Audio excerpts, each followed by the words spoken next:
Bom dia, pessoal. Sejam todos bem-vindos aí a mais um webinar da Aquário Software. Vocês estão me ouvindo bem? Guilherme, Tati? Eu estou, Paiola. Sim, Paiola. Maravilha. E já vem a apresentação também? Sim. Perfeito. Legal. Maravilha. Antes de mais nada, queria avisar que eu já estou gravando aqui nesse webinar, então não se preocupem em tirar print screen da foto de tela, nada disso, tá? Isso vai estar compartilhado no nosso canal do YouTube logo mais, então durante aqui a apresentação eu vou mostrar para vocês o link para vocês se inscreverem, tá? A Dulce talvez possa me ajudar jogando aí também no chat o atalho, aí o link para vocês entrarem no canal do YouTube da Aquarius. Não só essa gravação, mas também dos outros webinars que a gente já efetuou nesse ano, no ano passado, todos estão disponíveis por lá, tá? Então, relaxa, pega aí seu copo de café, pega aí o seu croissant e vamos fazer um bate-papo aqui hoje sobre a IoT, né, e sobre a convergência desses mundos de TI, né, e de automação. E para me acompanhar hoje, eu tenho aqui comigo o Guilherme Torres, da Advantech, e o Murilo Pó, da Aquarius também, tá? Para quem não me conhece, eu sou o Carlos Paiola, eu sou diretor comercial lá na Aquarius, também sou professor de Indústria 4.0 da Fundação Vanzolini. Aliás, começou uma turma semana passada, agora talvez tenha alguns alunos aí também no webinar. Eu também sou diretor da ISA, que é a Associação Internacional de Automação. Eu trabalho aqui na seção São Paulo. E a minha formação é toda desse universo de engenharia, né? Eu fiz a Poli e lá eu fiz a graduação e mestrado nessa área de automação e controle, né? O Guilherme, que está aqui conosco, ele também é formado nesse mundo aí de engenharia de automação, lá pelo Instituto Federal. Ele já tem vários anos aí de experiência com a parte toda de automação, né, de hardware, de SCADA, MES, e hoje ele trabalha basicamente como supervisor de vendas do setor de IoT, né, para a indústria na Advantech aqui no Brasil. Já é provavelmente um dos vendedores mais importantes aí do mundo da Advantech, né, essa altura, né, Guilherme? E ele basicamente tem trabalhado, né, lá dentro por esse setor de IoT e, portanto, por dentro desse universo de indústria 4.0, Big Data, né, da questão de coordenação do programa Alliance, né, que é um programa de parcerias da Advantech. Então, ele já está atuando em tantas frentes aí há tanto tempo e trazendo resultados interessantes aí na Advantech. E temos o Murilo Pó, que é um analista de sistemas aqui na Aquarius. Ele se formou numa área um pouco diferente da nossa, né? Ele se formou basicamente em mecânica, né, pela Mauá, e fez ainda uma pós-graduação em engenharia de manutenção aeronáutica, né, pela PUC de Minas. E desde então ele trabalhou em várias empresas, né, de diferentes ramos, né, de diferentes verticais aí de mercado, mas sempre com foco em dados, né, olhando para a parte de PCP ou olhando para a parte de manutenção. E hoje na Aquarius ele nos auxilia muito fortemente nessa área técnica, trabalhando proximamente aí dos clientes, auxiliando eles a extrair o melhor potencial de cada tecnologia que adquirem conosco, tá? Bom, sejam todos muito bem-vindos. Para quem não conhece Aquarius, né, muito rapidamente eu gostaria de passar uma ideia geral, né? A Aquarius é uma empresa nacional que está fazendo 37 anos agora. Ela está focada nesse mundo de software para a indústria e é dessa forma que ela atua, né, com serviços e produtos para atender diferentes tipos de demanda que existem entre o chão de fábrica e o nível corporativo, tá? Dentro desse mundo de indústria 4.0, acho que a gente se encaixou muito bem. A gente já tinha esse conhecimento, essa prática, né, de trabalhar com a transformação digital dos nossos clientes, e a indústria 4.0 potencializou demais isso, né? Agora, para a gente, independente da tecnologia, né, e são tantas, né, pessoal? A gente vai falar hoje aqui um pouco de IoT, mas, puxa, tem cloud, inteligência artificial, dentro disso, machine learning, realidade aumentada, parte de gêmeos digitais, SCADA, PINs, MES. Cara, tem tanta coisa aplicável a diferentes tipos de demanda da indústria. O que faz sentido para o seu negócio é o que importa para a gente, tá? Então, a nossa metodologia de trabalho é sempre estar muito próximo dos nossos clientes ou dos nossos parceiros de integração e tentar entender qual que é a estratégia daquela empresa, daquele usuário final de tecnologia, e em cima disso tentar propor aquela solução mais enxuta, que faça mais sentido para atender aquela demanda, tá? O nosso modelo de negócio é de trabalhar com empresas líderes no mundo em suas áreas. A gente trabalha com fornecedores de tecnologia complementares. Um dos principais parceiros que a gente tem é a GE, mas não é a única, né? Temos a Alvesia, ControlStation, Kaspersky, MEC, Matricon, Sorba, SIC, Transpara e outros ainda, né? Com soluções complementares, todas elas baseadas em software, inserindo o nosso conhecimento, inserindo eventualmente o nosso serviço ou serviço de parceiros. E para isso a gente tem parceria com vários integradores de sistema aqui no Brasil também, que nos dão mais capilaridade, né, de penetração no mercado.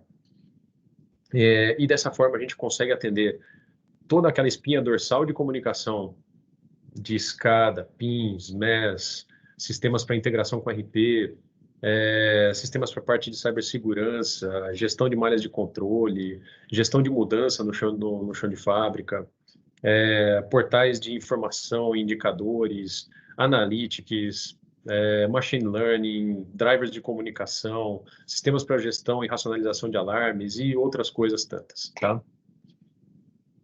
Ainda temos parceiros para o nosso mundo aqui de projetos. A Advantech é um parceiro importante desse universo, porque a Aquarius não trabalha diretamente com hardware, ela trabalha com parceiros que nos auxiliam para que a gente possa entregar um projeto completo. Então, a Advantech é um parceiro estratégico nessa parte de hardware de coleta de campo, tablets industriais, com a parte de computadores de campo, enfim, tanta coisa interessante. A gente também tem a MG Tech, que é um parceiro para a parte de dispositivos móveis, a Nórdica, que é um parceiro para a parte de BI, parceiros ainda para o mundo de sensores, né, IFM, Digitrol, e a própria Microsoft, quando a gente tem que entregar uma solução em cloud, né, auxilia bastante nesse sentido também. E ainda temos parceiros para a área de inovação. Então, a gente, na Aquarius, né, antes desse mundo de pandemia, os treinamentos físicos, né, presenciais da ISA Seção São Paulo são ministrados dentro do nosso centro de treinamento. A gente tem parceria também com o Instituto Federal para um projeto, com a Vanzolini, como eu disse, né, a gente ministra um curso lá de Indústria 4.0. Ainda temos parcerias com o mundo de startups, né, com a Spin, com a Startse, e até parcerias com a USP, né, para auxílio de criação de um laboratório, né, de Indústria 4.0. As nossas trilhas de solução, e esse é o último slide sobre Aquarius, eu prometo, tá? Elas vão basicamente por essas 7 possibilidades. A primeira delas, né, acho que talvez pela qual vocês mais conheçam Aquarius, é a automação industrial, com soluções para supervisão, né, controle, gerenciamento remoto de informações de campo. Então, tem um produto muito famoso aqui, que é o iFix, né? Muita gente conhece Aquarius pelo iFix. A gente tem depois uma outra trilha, que é a trilha de controle de processos, onde a gente consegue identificar a situação de cada malha de controle dentro de uma planta, tem ferramentas para auxiliar na parte de sintonia do P&D. Temos ainda uma trilha voltada para a gestão de informação, coletando dados de campo, armazenando dados históricos, gerando gráficos de tendência, cálculos, colocando contexto em cima dessas informações do chão de fábrica. Temos ainda uma área de segurança operacional em vários aspectos, né? Primeiro deles na gestão de mudanças, backup automático das aplicações de campo. Uma outra vertente, né, gerenciando a parte de alarmes, tornando a sua quantidade de alarme gerenciável, né? E ainda uma outra parte voltada para cybersecurity, né? Intrusão, vírus, né? Controle do que você está trafegando de informação nos seus aplicativos de automação. Também temos soluções para a parte de realidade aumentada, né, e mobilidade, que tem sido extremamente importante, principalmente para aplicações de manutenção, mas não somente, também tem áreas produtivas que podem se beneficiar desse tipo de solução. A gente também tem soluções para a parte de analytics, inclusive alguns algoritmos de inteligência artificial, para a parte, por exemplo, de predição de falhas, né, em ativos, em equipamentos no chão de fábrica. E, finalmente, uma última trilha extremamente importante, que é a da gestão da produção, gestão da operação, com ferramentas como o sistema MES, MON, e até ferramentas para a parte de gestão de terminais, né? Então, essa é a Aquarius hoje, né? E provavelmente é diferente da Aquarius de amanhã, né? A Aquarius está em constante evolução e procurando sempre ferramentas interessantes, parceiros interessantes, para aumentar nosso leque de atuação no mercado, tá? Muito bem. Então, vamos lá. Vamos falar um pouquinho de IoT, né? Internet of Things. Para quem nunca ouviu falar sobre IoT e acha que isso é uma coisa nova, né? Vejam bem, não é tão nova assim, né? Lá na década de 80, a gente já tinha um protótipo ali de máquina de Coca-Cola, né? Que reportava o seu inventário, a quantidade de bebidas dentro dela, e também se ela tinha as bebidas frias, né? Ou nem tão frias assim, né? Para a pessoa que ia lá consumir, né? E para a pessoa que ia também reposicionar essas bebidas dentro dela e tudo mais. Então, já começava ali uma ideia voltada para o que hoje a gente chama de IoT, tá? E tudo isso está intrinsecamente ligado com a teoria da computação ubíqua, né, ou pervasiva, que segundo Mark Weiser, né, também lá em 88, né, é a computação que torna essa integração do ser humano e do computador assim algo visível, né, totalmente integrado às ações, comportamento das pessoas. E isso a gente está vendo ser algo extremamente real hoje, né, e cada vez mais, né? Então, vejam bem, a IoT, como a grande maioria das tecnologias que a gente comenta, né, como habilitadoras para a indústria 4.0, não é exatamente algo novo, tá? E o IoT, ele basicamente pode ser dividido em 3 elementos, tá? Uma rede de IoT, ela conta com as coisas, que são os objetos, os equipamentos, as máquinas, quando a gente fala de indústria, né? Ou eventualmente outros tipos de coisa, quando a gente fala, por exemplo, de coletar dados de campo, né? Ou coletar dados sobre produtos, né? Quando a gente está falando do lado do consumidor. E cada uma dessas coisas, inteligentes ou não, seriam capazes de armazenar, ou principalmente de fornecer esses seus dados para um segundo elemento chamado de gateway, que concentraria essas informações dessas coisas todas espalhadas pelo campo, ou pela prateleira de um supermercado, ou pela chão de fábrica dentro de uma indústria, né? E, por sua vez, depois de concentrar essas informações, entregaria essas informações para dispositivos, para pessoas que, de alguma forma, vão analisar os dados já mastigados, já concentrados desse universo de coisas que foi coletado, tá? Isso poderia ser, por exemplo, um smartphone na sua mão, concentrando informações e cálculos em cima de dados sobre paradas, por exemplo, na sua produção lá no chão de fábrica, tá? Então, vejam, eu estou falando basicamente de uma aplicação que alguém talvez aí tenha instalado e falou, peraí, ele está falando de MES? Sim, poderia ser uma aplicação de MES, né? Que ao invés de ir pelo caminho tradicional de coletar dados através de uma rede de automação, com CLP, com escada, levando para o PINS, depois para o MES, seria, de repente, uma rede de IoT que forneceria dados direto para uma aplicação de MES. Então, vejam como esse tipo de tecnologia e o porquê que esse tipo de tecnologia é tão revolucionário, né? E por que é tão merecedor dessa atenção que tem sido dada aí nos últimos anos, tá? Entenderam mais ou menos essa ideia, pessoal, desses 3 elementos? E uma coisa interessante de se comentar entre as coisas e os gateways, geralmente nós temos protocolos de comunicação extremamente enxutos, né? Como, por exemplo, o Zigbee, ou dentro da área industrial, muito comum o MQTT também, né? Porque são protocolos extremamente enxutos, onde eu vou trafegar muitos dados, né? Mas com complexidade muito baixa, né? E entre os gateways e os seus dispositivos, né, o seu elemento final de visualização desses dados, geralmente um protocolo, uma forma de comunicação mais robusta, né? Eu dou um exemplo aqui, por exemplo, da Philips Hue. Então, eu tenho aqui entre as lâmpadas inteligentes e os gateways lá dentro da minha casa, essas caixinhas quadradas, eu tenho a comunicação via Zigbee. E entre esses gateways e o meu celular, eu tenho uma comunicação aqui já baseada, pautada no Wi-Fi aqui dessa minha residência. E por aqui eu consigo, né, na tela do meu celular, nesse tipo de aplicação, né, regular a intensidade da iluminação, o tipo de cor que vai ser emitido, que horas que eu vou botar um temporizador, por exemplo, para acionar ou desacionar essa lâmpada, ou eu faço algum tipo de automatismo com a campainha da minha casa, e quando ela toca, essa lâmpada ela acende e apaga, por exemplo, para deficientes auditivos, né? Então veja como é interessante, né? Uma aplicação banal, né? Uma aplicação residencial, mas que é um bom exemplo de uso de IoT, tá?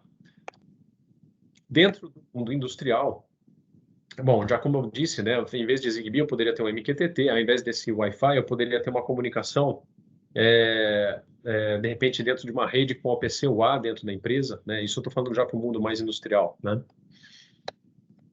Pensando aqui em termos de aplicações para esse mundo, né, de indústria que a gente está comentando, eu posso aplicar IoT dentro do mundo de operações, e aí eu estou falando não só no chão de fábrica, com equipamentos como esse que vocês estão vendo, e vão me falar bastante nessa apresentação, né, esse Wise aqui da Advantech, onde você coloca esse cara aqui do lado de um equipamento e você coleta ali algumas informações, entradas, né, saídas digitais, analógicas, enfim, e joga para eventuais aplicações, como eu falei, de MES, ou uma aplicação de PINs, ou, enfim, qualquer tipo de relatório dentro do mundo de BI, seja lá qual for o tipo de aplicação, né? Ou eu posso até mesmo fazer o uso desse IoT dentro da minha frota. Então, imagina uma usina de açúcar e álcool e eu tenho interesse em buscar dados sobre as colheitadeiras que estão lá no campo funcionando. Quanta cana ela está buscando, coletando, eventualmente alguma informação sobre a temperatura, enfim, coisas que podem ser interessantes na hora de se coletar esse tipo de matéria-prima, né?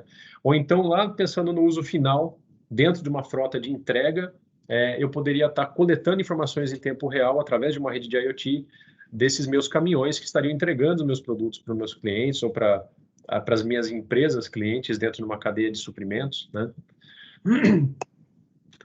E eu também poderia aplicar IoT dentro do mundo de produtos, né, como eu comentei. Então, é a famosa geladeira inteligente, né, que você tem lá sensoriamento dentro dessa sua geladeira e você tem uma possibilidade dela se comunicar na internet e ter o seu próprio IP, dela ser uma coisa dentro dessa sua rede, né, e ela poder se comunicar, por exemplo, com o aplicativo lá do Pão de Açúcar, e assim que ela detectar que o seu nível de ovos está baixo, né, ela automaticamente fazer uma seleção dentro daquela sua pré-seleção de produtos que você gosta, né, que você costuma comprar, ela já pede automaticamente uma cesta de ovos.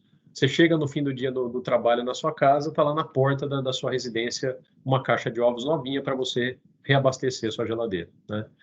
E outros produtos tantos, né, que podem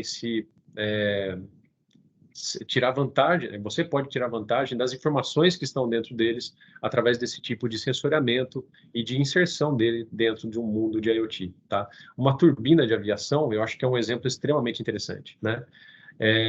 Até pouquíssimo tempo atrás, alguns anos atrás, vendia-se turbinas de maneira física, né? Vendia uma turbina, duas turbinas, X turbinas para a companhia aérea e, claro, não é um equipamento exatamente barato, né? Então, era necessário um dispêndio muito grande de dinheiro logo de cara, e a concorrência entre GE, Rolls-Royce e outros fabricantes era ali nos centavos em cima das turbinas que estavam sendo vendidas, né? A GE, em determinado momento, fez uso dessa tecnologia de IoT para mudar o modelo de negócio dela.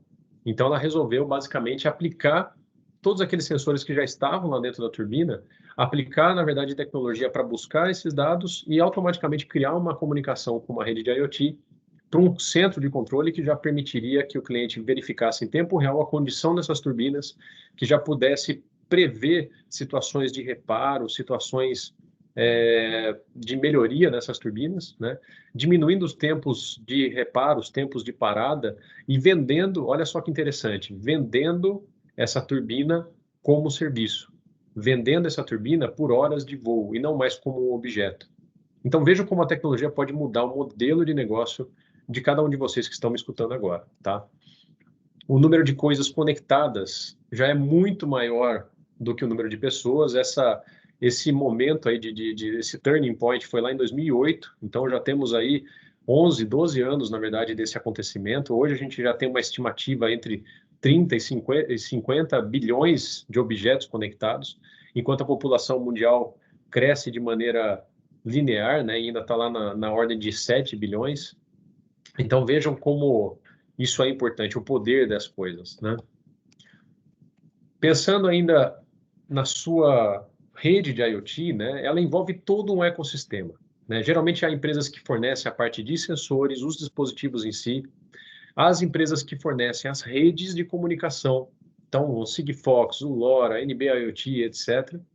E ainda as empresas que vão fornecer as aplicações sobre esses equipamentos, sobre essas redes, né? Então, aplicações que vão buscar esses dados, armazenar em histórico, aplicações que vão pegar esses dados históricos e jogar em gráficos na web, enfim, e assim por diante, tá? O que é importante na hora de você dimensionar a sua necessidade? Primeiro, saber se você quer saber o que está acontecendo agora em tempo real, se você quer saber o que já aconteceu, né, de repente baseado em histórico, ou se você quer saber o que vai acontecer, né? Você quer ter alguma situação de predição, né? Isso vai te ajudar a pensar que tipo de aplicativo você vai ter que aplicar, vai ter que comprar, vai ter que instalar, vai ter que pensar em utilizar, tá? Outra coisa, quem vai instalar essa sua rede de IoT, quem que vai manter, né, caso algum equipamento pife, né? E como que seria, eventualmente, uma ampliação, uma melhoria dessa sua rede, né? Qual que é o modelo de negócio? Você vai comprar esses sensores, essa rede, esses aplicativos, ou você compraria um aluguel, entre aspas, né? Uma subscrição de utilização anual dessas tecnologias todas e compraria isso como serviço, né? E como que seria o consumo dessas informações, né? Como que você pode medir esse consumo, principalmente se você for consumir isso daí como uma espécie de uma mensalidade, né? A internet das coisas, pessoal, ou essas redes, né, de baixo consumo de potência, essas low power ones, elas estão encaixadas dentro de um universo onde você tem um range grande, né, ou seja, equipamentos ou coisas muito divididas, muito longes dentro do seu campo de medição, e numa necessidade de troca de informações pequena, né, não tão grande. Você poderia coletar esses dados com menor frequência, né? Diferente do que seria, por exemplo, uma rede de celular, né? Quando você fala do 4G ou até principalmente do 5G que está por vir, né? Você teria uma capacidade, né, de taxa de dados muito grande, mas eventualmente limitada essa rede de telefonia celular, né? Que ainda tem uma distância de média, médio alcance, né? Digamos assim. E bem diferentes ainda de redes de curto alcance, como é, por exemplo, o caso de uma rede criada para coleta de dados de um RFID, né? Via radiofrequência ou de coleta de dados via uma rede de Bluetooth, né? Onde você realmente tem ali uma proximidade muito grande entre os elementos, como você geralmente usa, né? O seu celular e algum dispositivo muito próximo. Mas você tem ali, claro, né? Uma possibilidade de que isso seja viável para você. Você não tem coisas realmente distribuídas dentro de uma fábrica, dentro de um campo, onde você tem que se comunicar com essas coisas de maneira distante, tá? O que é tão interessante dessas LP1s? Geralmente, esses dispositivos que estão lá dentro das coisas, eles são muito baratos, né? Poucos dólares você compra um elemento desse, ou paga, né, por esse elemento por ano, né? Eles têm, como eu disse, alcance, às vezes, de dezenas de quilômetros, né, entre essas coisas e os gateways que vão concentrar esses dados. E as baterias desses seus sensores, desses seus elementos, às vezes podem durar coisa de uma década, tá? Então, por isso que é baixo consumo de energia, tá? Esse outro tipo de gráfico aqui mostra isso que eu estou te falando, né? Mas eu acho que uma outra coisa importante é que ele coloca outros elementos dentro daqui, não só a questão de taxa de dados e distância. Então, aqui ele também coloca essa questão, por exemplo, do consumo de potência. Então, veja, enquanto uma telefonia celular usa bastante potência, quanto tempo dura a sua bateria de celular? Né? Dura um dia, talvez. Você tem ali, dentro desses elementos, uma duração de bateria, como eu disse para você, de uma década, às vezes. Então, você não precisa pensar em ficar substituindo a bateria desse cara, ou de criar uma alimentação para esse cara, tá? Ao mesmo tempo, você tem como eu disse para você, uma abrangência gigantesca em termos de distância, né, de comunicação entre essas coisas e o seu gateway, tá? Então, depois vocês vão ter essa apresentação, não precisam ficar se prendendo a detalhes, tá? Como eu já disse, tem vários exemplos, né, de redes de LP1s, né? LoRa, acho que é um dos típicos, eu coloco até um link aqui para o site da LoRa, quem tiver interesse depois, clica lá, vê rede de cobertura, dá uma fuçada nisso, que é bastante interessante, tá? Pensando na arquitetura, tá? E aqui vem para a minha parte final da minha conversa. Como que funciona geralmente essa brincadeira? Então, eu tenho sensores, medidores que levam essas informações que você levaria normalmente, né, dos seus sensores ou atuadores para a sua rede tradicional de automação, né? Ela passa agora a poder ser levada para a sua rede de IoT, né? E em cima dessa sua rede de IoT, você poderia alimentar de volta elementos tradicionais do mundo de automação, como um sistema de supervisão, um sistema SCADA, ou um sistema de gestão de procedimentos, de BPM, por exemplo. Ou poderia levar isso para um historiador que, por sua vez, vai coletar isso daí numa base de dados temporal, numa base de dados histórica e alimentar aplicações superiores, como uma aplicação de BI, como uma aplicação de um portal web de indicadores, que é o que a gente vai até demonstrar no final dessa apresentação, ou para sistemas ERP, ou poderia levar esses dados para um sistema de gestão da manutenção, né? Eu vou mostrar para vocês agora na sequência um pouquinho de um exemplo de cada um desses elementos, tá? Então, imagina um supervisório, tem uma tela lá de operação, e esses dados, que tradicionalmente viriam de um CLP, poderiam estar vindo de uma rede de IoT. Essa animação do nível, essa informação sobre aberto, fechado, ligado, desligado, e assim por diante, tá? Um sistema de gestão de procedimentos, como eu disse, né, ele pode também estar pautado em informações que venham de campo através de uma rede de IoT. E em cima desses dados, eu poder saber em que procedimento eu estou nesse exato momento, se eu estou executando um reparo ou não, se eu tenho uma temperatura do óleo do motor elevada ou não, e dessa forma poder realmente auxiliar uma ferramenta de gestão de controle de processos, tá? Eu poderia também levar esses dados para o historiador, que por sua vez vai coletar esses dados, armazenar e distribuir para aplicações superiores, como eu comentei para vocês, né? Então, eu poderia estar coletando esses dados, por exemplo, via MQTT ou dentro de alguma dessas redes de IoT, e depois levando esses dados de maneira consolidada para aplicações lá em cima, via OPC-UA, por exemplo, ou outras formas de comunicação, com esses tantos tipos de aplicativo que você pode ter, tá? Então, imagina uma ferramenta, por exemplo, de BI, que poderia coletar esses dados, criar os cubos de entendimento desses dados, que vêm de diversas fontes, e não só da rede de IoT, poderia estar buscando junto informações que vêm, por exemplo, de uma base de dados relacional, ou que vêm de uma planilha em Excel, ou que vêm do próprio historiador, e criando cubos de entendimento, né, de extração, tratamento e depois essa lógica, essa combinação dos dados, né, para você estudar essa relação causal entre diferentes variáveis, estudar informações de laboratório versus produção, produção versus manutenção e assim por diante, tá? E ferramentas como essa, que a gente vai até usar como exemplo aqui, né, que é um portal web com indicadores, né, calculados ou extraídos automaticamente direto do campo através de uma rede de IoT. E a partir desse tipo de ferramenta, você tem uma ideia de alarmes, né, sobre indicadores importantes do seu processo. A gente vai mostrar uma aplicação da área de elétrica, mas poderia ser de qualquer tipo de vertical, poderia ser de saneamento, poderia ser de alimentos e bebidas, poderia ser de qualquer coisa que você precisa controlar em termos de dados, tá?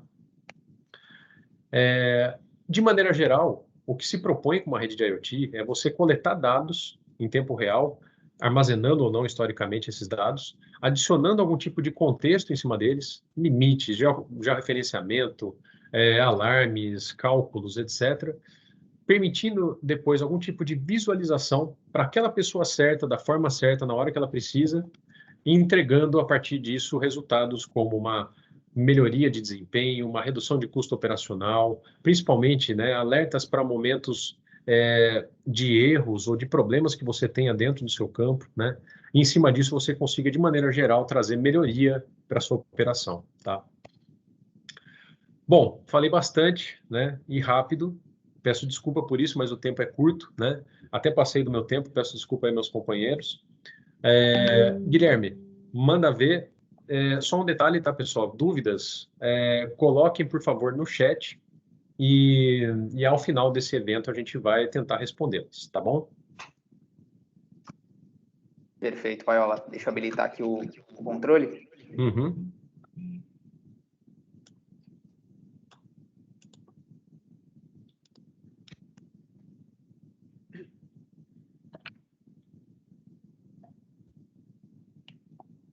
Deixa eu só confirmar que está passando. Ah, legal. Perfeito. Bom, pessoal, bom dia a todos. Bom dia todos vocês. Primeiramente, eu queria agradecer mais uma vez essa oportunidade concedida pelo Aquarius para a gente estar dentro desse webinar, mediante toda a parceria que nós temos. Vou fazer uma breve introdução, o Paiola já fez isso, mas meu nome é Guilherme Torres, sou supervisor de vendas aqui na Advantech, atuo principalmente hoje no segmento que a gente chama de iFactory dentro da Advantech, que é focado principalmente na parte das indústrias, tá? E dando complemento ao que o Paiola falou, acho que o nosso principal objetivo hoje como Advantech, que está até dentro do nosso brand, que é possibilitar um planeta inteligente, é passar um pouco para vocês hoje de algumas visões do que a gente está enxergando em relação à indústria, a nível de pontos de melhoria e como se complementam as soluções que a Aquarius acabou de demonstrar aí para vocês, tá bom? Então, fazendo uma introdução muito rápida para aqueles que ainda não conhecem a Advantech é uma empresa de origem taiwanesa. Ela foi fundada na década de 80, quando estava acontecendo aquele boom do personal computer. Alguns engenheiros se desligaram de uma empresa de computadores e fundaram a Advantech, já com a premissa de que os sistemas computacionais seriam extremamente importantes para o uso em chão de fábrica. E, mediante disso, foi onde a empresa realmente conseguiu se desenvolver ao longo dos anos. Hoje a empresa tem como principal vertente a parte de indústria 4.0 e eu vou posicionar vocês um pouquinho sobre a nossa estratégia ou sobre como a Advantech enxerga isso, mas a parte do Industrial IoT se está se tornando cada vez mais forte, principalmente com essa chegada de novas redes de comunicação, novas demandas de mercado, enfim, outros segmentos que a Advantech também atua, por exemplo, como no conceito de Smart Cities, que até o Paiola deu como exemplo ali, os eletrodomésticos. Por conta justamente, pessoal, desse desenvolvimento que a Advantech teve durante a sua história, hoje a Advantech é líder mundial no mercado de computadores industriais. Quando a gente fala computadores, a gente está se referindo ao PC Rack 19 polegadas, ao PC Box Malesa, as IHMs, enfim, todo esse mercado onde a Advantech está muito bem posicionada. Tá? Globalmente falando, nós temos 4 fábricas ao redor do mundo, vários centros de logística, de reparo. Aqui no Brasil, que é a nossa realidade, em São Paulo fica o nosso escritório comercial, onde nós temos pré-venda, pós-venda e suporte técnico. Em Itajubá, Minas Gerais, é a nossa fábrica, onde fazemos não só a montagem dos nossos equipamentos, mas principalmente também o reparo e manutenção. Ou seja, a própria Advantech no Brasil é quem fica responsável por qualquer tipo de manutenção que seja feita nos seus equipamentos. Tá bom? E aí, para fechar, hoje nós temos como distribuidores o pessoal da Balmieiro e o pessoal da Eco Automação, que ficam distribuídos regionalmente para alguns atendimentos de mercados específicos. E, no caso de parcerias e ecossistemas, hoje a gente tem a parceria dentro com o pessoal da Intel, com o Microsoft, com a AMD, com a NVIDIA, para a parte de IA, que eu vou citar no final. E como o Paiola comentou, dentro do contexto do programa Alliance, a gente tem parcerias locais com empresas de software, empresas que oferecem soluções de 4.0, como Aquarius, e o nosso objetivo é sempre conseguir concretizar toda essa infraestrutura, toda essa arquitetura necessária. Tá? Pegando como gancho um pouco sobre a estrutura Advantech de hardware, para que fique claro, a gente costuma dizer que a Advantech é uma empresa que oferece a solução de ponta a ponta.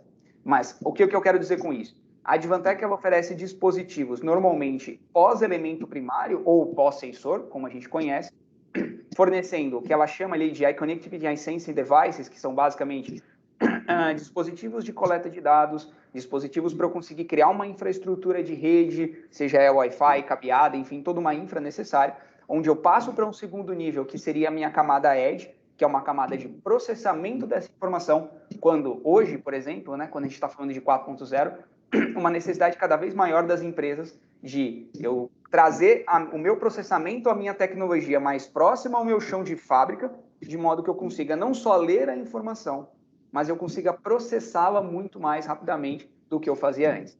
E aí, por fim, a plataforma de software que a gente chama, que é a plataforma do WISE-PaaS, que é o nosso sistema de cloud, hoje ele tem sistemas de software que são complementares a essas soluções, trabalham de forma conjunta com os sistemas da Aquarius, muitas vezes para fazer filtro de informação, para que a informação chegue mais redonda para o software, para o gerenciamento de dados, às vezes sistemas que fazem conversão de protocolo, a gente vai falar um pouquinho mais sobre eles, mas no geral, o que eu queria passar um pouco para vocês nesse primeiro momento, na estrutura da Advantech, é um pouco sobre tudo o que ela oferece, ou que ela pode oferecer para vocês nessa caminhada rumo à indústria 4.0.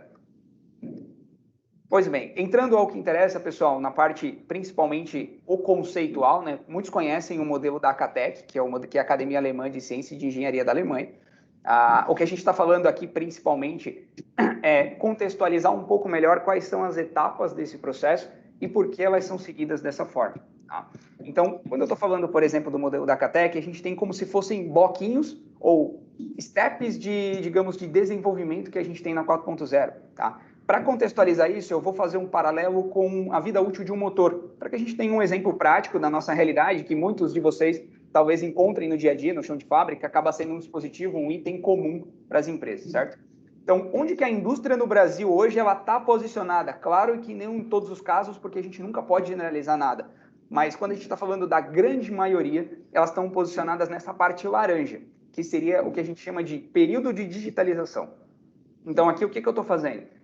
Eu estou colocando cada vez mais dispositivos de coleta de dados, eu estou colocando sistemas computacionais na minha rede, eu estou colocando mais comunicação com o que já existe em chão de fábrica, não necessariamente trocando uma máquina, porque muitas vezes isso é inviável, impossível economicamente, mas dando um pouco mais de conectividade e inteligência a ela, para que eu consiga ter acesso a esses dados. Tá? E quando eu estou fazendo isso, pessoal, quando eu começo a coletar esses dados e começo a armazená-los, estudar, entender e começar a entender como eles funcionam de fato, eu começo a ter o campo de visibilidade no meu mapa, que seria o seguinte: eu consigo olhar para o meu motor e perceber com ele o que está acontecendo. Então, se eu coleto dados ao longo de um período X de tempo, talvez eu consiga olhar de tal forma que eu sei o comportamento padrão dele. E eu sei que, por exemplo, em dado momento, ele pode ter um valor, talvez, fora do meu range, ou o que a gente chama de desvio padrão, como alguns já viram em engenharia na parte de estatística, certo? E uma vez que eu estou tendo acesso a essa informação, eu começo a analisar esses dados e fazer um cross-check de informação para entender por que isso aconteceu. Se isso foi algo realmente muito inesperado e causado por uma outra variável que não estava no meu radar, que eu não estava monitorando, ou se isso talvez seja um comportamento ao longo do tempo em que o motor vinha demonstrando que entraria em falha e que talvez nós não demos a devida atenção a isso. E aí o ponto que entra nessa análise de dados, e é claro que isso se baseia muito no conceito de quanto mais dados eu tenho, mais assertiva é a minha informação, eu começo a pensar o que vai acontecer. Então, se eu sei que, por exemplo, esse comportamento do motor estava vinculado a um período de funcionamento, e eu sei que esse comportamento é muito similar, pode ser que eu tenha em mente que, olha, considerando esses dados que eu tenho no momento, me leva a crer que o motor tem mais 20 horas de duração, que ele vai conseguir funcionar por mais 20 horas. Depois disso, ele vai entrar em falha, pode ter um comprometimento físico muito grande, um custo ainda maior para o time de manutenção, certo? Mas, principalmente, começa a me colocar no radar o que eu espero. E, por fim, depois dessa capacidade preditiva, eu entro finalmente, muitos querem, que é a tal da adaptabilidade, que é a capacidade de eu olhar para isso, o sistema entender essa informação e ele conseguir vincular esse comportamento a uma ação, certo? Não simplesmente monitorar, mas também ter uma tomada de decisão mais automática, mais direta. E aí olhar, por exemplo, olha, se esse motor realmente está para entrar em falha do jeito que eu estou prevendo, esse cara passa a ser a minha prioridade do time de manutenção. Então eu vou colocar isso dentro do radar dele, certo? É aqui que a indústria 4.0 começa a tomar forma. E aí alguns perguntam, Guilherme, mas quando eu atingir o rumo da adaptabilidade, significa que eu já atingi 4.0? De forma alguma. Na verdade, isso é um caminho contínuo de melhoria de processos que vai crescendo ao longo do tempo, tá, pessoal? E aí, entrando um pouco na parte do IoT, eu sempre costumo dar o exemplo da Fórmula 1, apesar de saber que não é um esporte tão... não é como o futebol, talvez tão famoso, mas eu sou suspeito para falar porque eu sou fanático por Fórmula 1. O pessoal da Advantech que conhece sabe bem disso. Eu costumo fazer o paralelo do IoT com Fórmula 1 porque a Fórmula 1 evoluiu muito ao longo dos últimos anos, das últimas décadas, certo?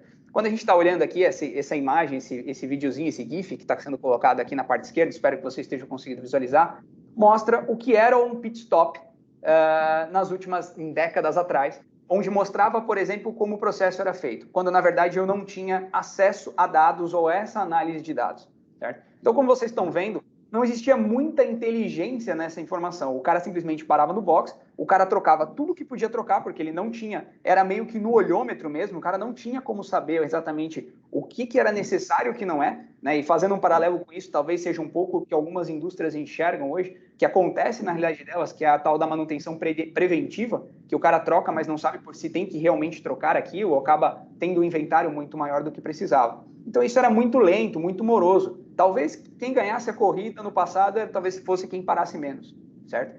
Mas hoje, com a tecnologia avançando, pessoal, quando a gente está olhando a velocidade com que as coisas acontecem hoje, né, um treino classificatório de Fórmula 1 é definido na casa de milissegundos.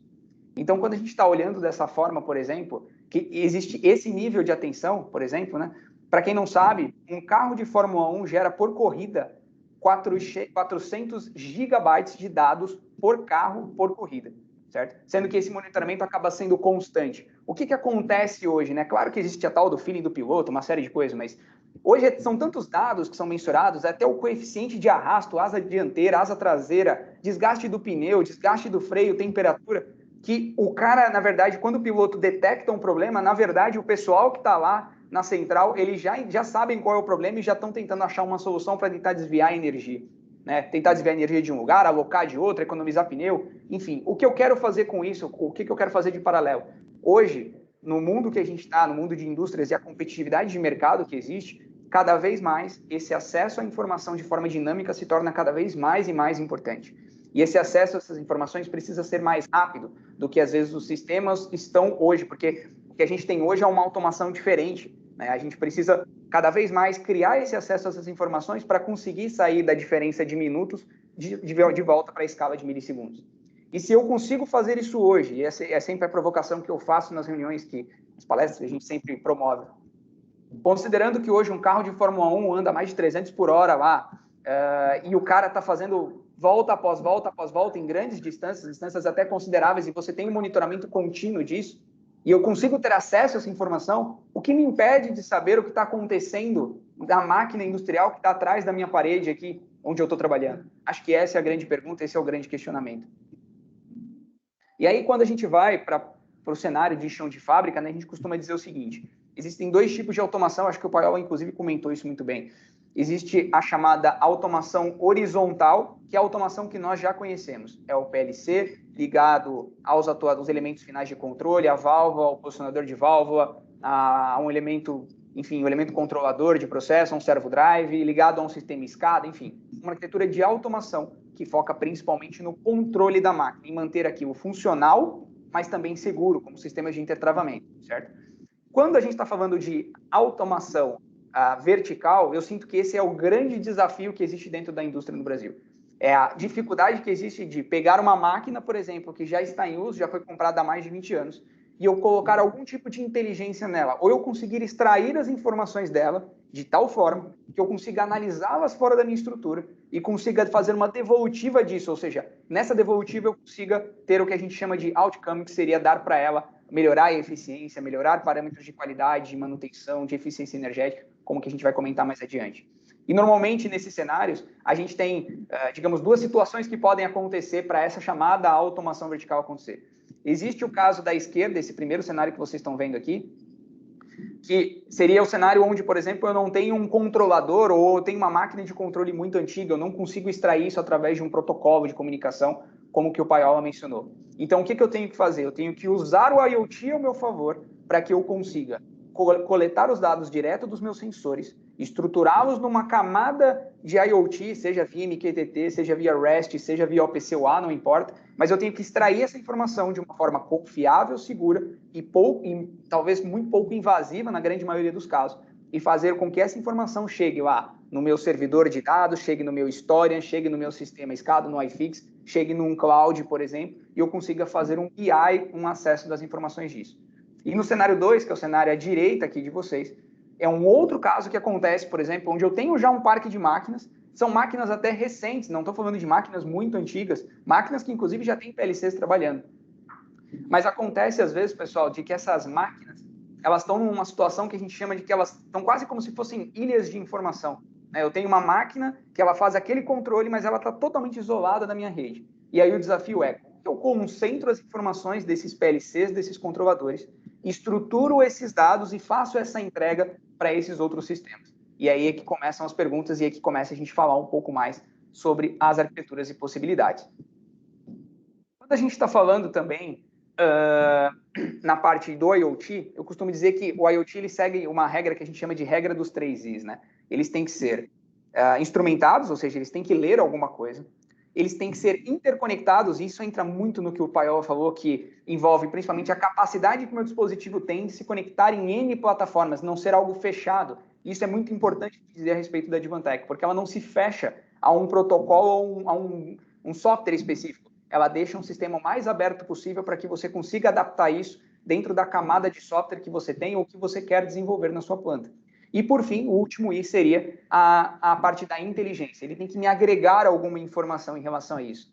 Quando o Paiola comentou os exemplos, por exemplo, do nosso dia a dia, do cotidiano, o Smart Cities que está sendo falado agora, eu estive lendo alguns artigos, inclusive do Gartner, que falam, por exemplo, do conceito de IOB, que seria o Internet of Behavior, que seria, digamos, o monitoramento do comportamento das pessoas, né? O quanto hoje o nosso smartphone não está pegando informações do nosso dia a dia, estruturando o que você vê ou o que você não vê, ou colocando informações, posicionando da forma correta para você, né? E otimizando talvez o seu dia a dia ali com rotinas de trânsito, clima e uma série de coisas. Então, quando a gente está falando de tendência para a indústria, a gente está olhando o quê? Que normalmente existe uma limitação da infraestrutura local nas empresas. O cara fala, pô, mas eu quero fazer uma coleta dos dados, mas eu não tenho um cabo de rede posicionado lá. Eu vou ter que estruturar isso. Então, essas estruturas, quando a gente está falando de rede sem fio, isso acaba viabilizando o projeto, porque você acaba reduzindo o custo. Você tem uma integração simplificada por conta dessa facilidade de conectividade com outros sistemas. Você otimiza os teus processos de manutenção, porque uma vez que você sai da preventiva, e a gente vai falar um pouco mais fundo sobre isso, mas quando você sai da preventiva e vai para uma preditiva, dá essa possibilidade. E, por fim, a inclusão dos dispositivos mobile para que a gente comece a fazer um paperless, enfim, que você consiga, com esse acesso Wi-Fi, você consiga, digamos assim, coletar esses dados e ter uma informação mais fácil na palma da sua mão. O Paiola comentou um pouco sobre os protocolos, eu não vou ser redundante nessa informação, mas eu queria ressaltar, né? Alguns clientes me perguntam assim, Guilherme, mas, cara, qual que é a melhor infraestrutura para utilizar? É melhor eu utilizar o Wi-Fi? É melhor eu usar 4G, LTE? Eu vou para LoRa? Eu vou para Bluetooth? O que eu uso, né? O que eu costumo dizer, pessoal, é que isso varia muito de acordo com cada aplicação. Dependendo do cenário onde você está e da infra que a sua empresa tem, às vezes faz mais sentido, dependendo da quantidade de pacotes de dados que você precisa transmitir. E se você está trabalhando em poucas distâncias, se você não tem tanta resistência, às vezes uma comunicação wireless te atende em 2.4, em 5 GHz, não importa. Tem casos onde, por exemplo, o LoRa, que agora é, digamos assim, a bola da vez, eu sinto uma crescente grande de projetos para a LoRa, principalmente no segmento de logística, gerenciamento de estoques e agronegócio, porque são departamentos ou verticais, digamos assim, de mercado, que tem pouca abrangência desse tipo de tecnologia, mas porque a gente está falando justamente de baixo consumo de potência, como a Paiola mencionou, mas com grandes alcances. Isso começa a viabilizar projetos, por exemplo, onde eu começo a ter, vou passar aqui mais adiante só para mostrar, mas, por exemplo, sistemas de reservatórios, como que a gente tem em saneamento, por exemplo, né? No segmento de saneamento, você tem reservatórios, grandes distâncias, e às vezes uma dificuldade de criar uma infra para isso, porque aquele tanque está a quilômetros de distância. E muitas vezes com o LoRa você consegue resolver esse tipo de cenário. Ou criando uma infraestrutura, por exemplo, criando um túnel VPN com o centro de controle dele através de uma comunicação LTE. Isso depende. Tá? O que é legal de comentar para vocês, e que eu acho que isso é o mais importante, é que dentro dessas infraestruturas que a Advantech oferece na parte do IoT, pessoal, a Advantech tem linhas de produto que atendem a todos esses sistemas ou todos esses tipos de comunicação. Desde redes LoRaWAN, desde wireless, cabeado, enfim, tem uma infra, a parte de data acquisition dentro da Advantech hoje ela é muito composta e tem diferentes cenários. Por exemplo, tem casos onde a gente trabalha que o dispositivo às vezes não tem nem alimentação 24 volts, 12 volts para colocar num módulo de aquisição nosso, e por conta disso eu preciso, por exemplo, alocar isso com um painel solar, com baterias, para que eu consiga me recarregar e trabalhar com uma aplicação outdoor. Isso é possível hoje dentro da realidade Advantech. O que nós podemos auxiliá-los e nos comprometemos a auxiliá-los nesse caminho, nessa jornada, é fazer um trabalho de consultoria com vocês, não simplesmente para fornecer um IoT, mas para entender qual é a melhor infraestrutura ou qual a melhor tecnologia para a sua aplicação. Inclusive, uma coisa que a gente tem feito muito no Brasil e que eu gosto muito de fazer são as provas de conceito, ou que chamam de provas de valor agora, enfim, tem N nomenclaturas também, mas principalmente para a gente conseguir identificar o melhor cenário, a melhor aplicação e fazer com que isso de fato. Entrando um pouco na parte de, saindo um pouco pensando em produção, mas entrando mais focado em manutenção, a gente costuma usar o exemplo do Titanic, o exemplo do iceberg, né, em relação a isso. Justificando a importância, às vezes, de você ter uma análise correta desses dados e você consiga fazer uma manutenção preditiva, né?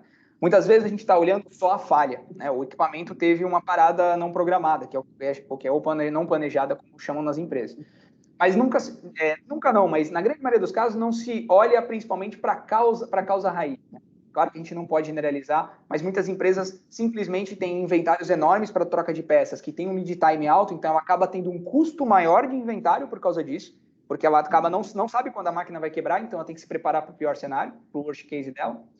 Mas, a partir do momento que eu começo a analisar esses dados e eu começo a ter uma confiabilidade disso ao longo de um tempo, eu consigo, inclusive, planejar o meu inventário e as rotinas do meu time de manutenção para que eles trabalhem de forma muito mais assertiva. E aí eu começo a descobrir a real causa do problema, né?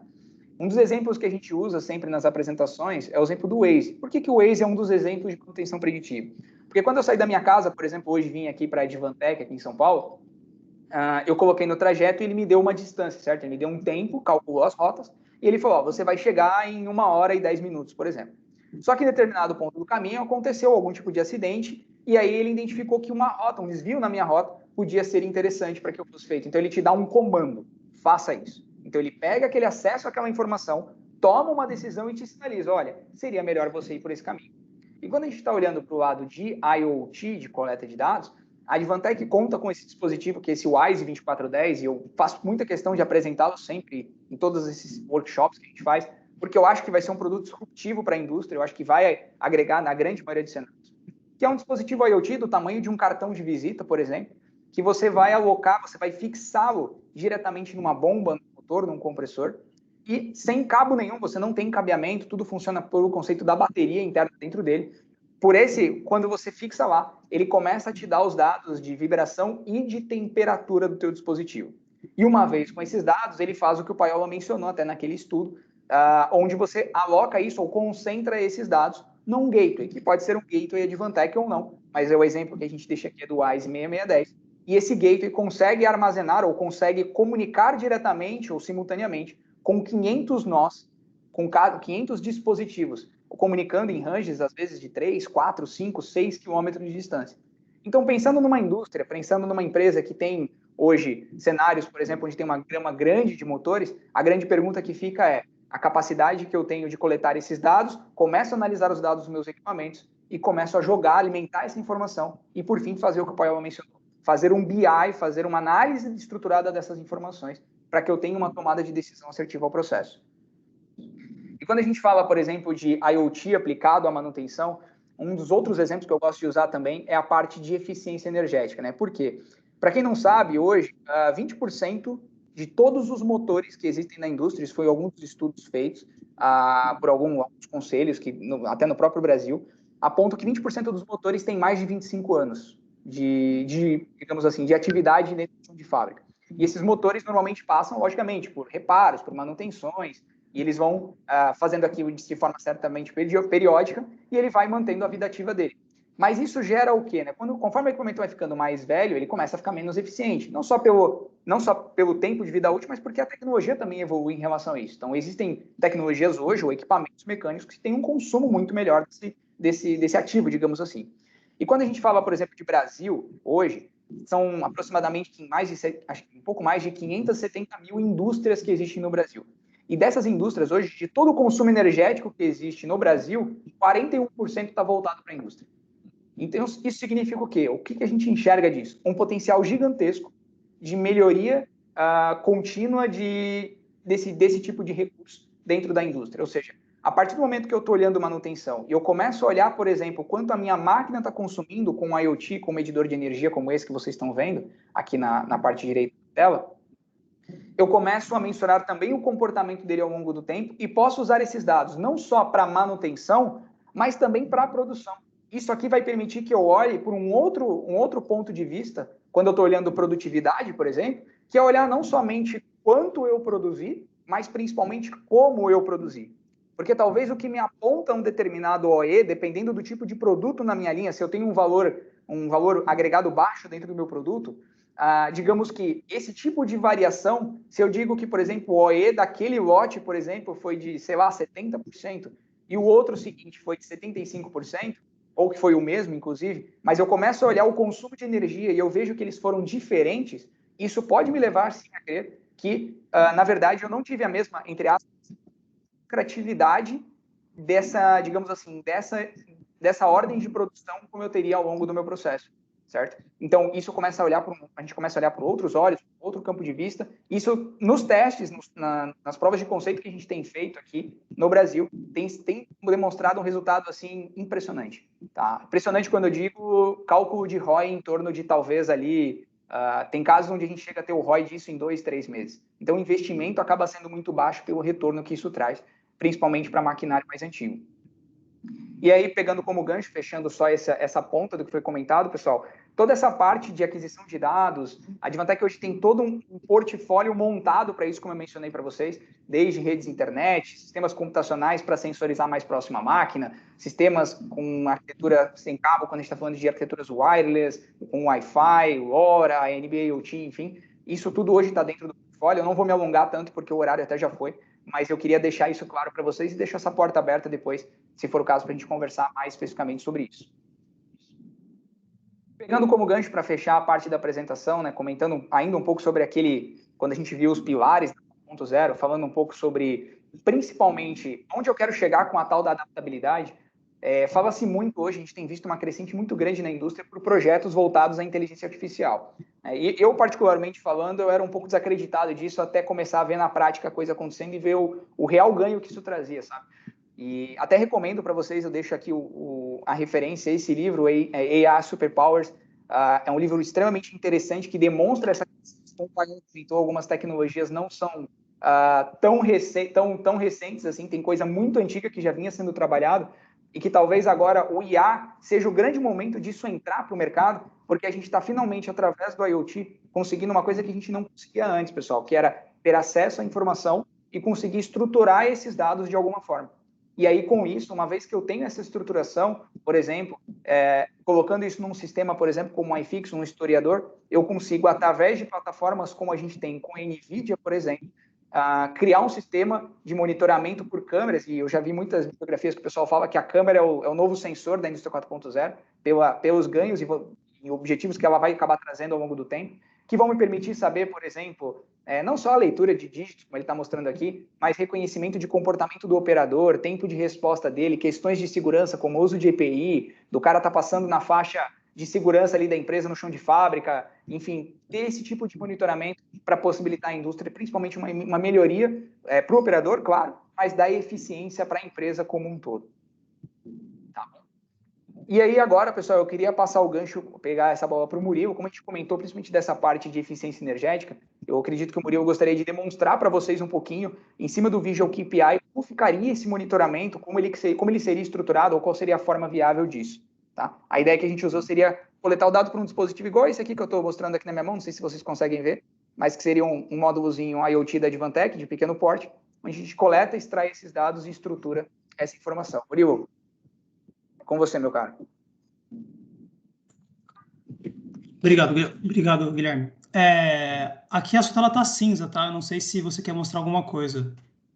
Eu acho que é do Paiola, porque esse aqui é a tela dele. Ah, tá bom. Não, tranquilo, Murilo, pode assumir. Só ia explicar rapidinho essa ideia, né, de que é uma aplicação realmente para a área de energia.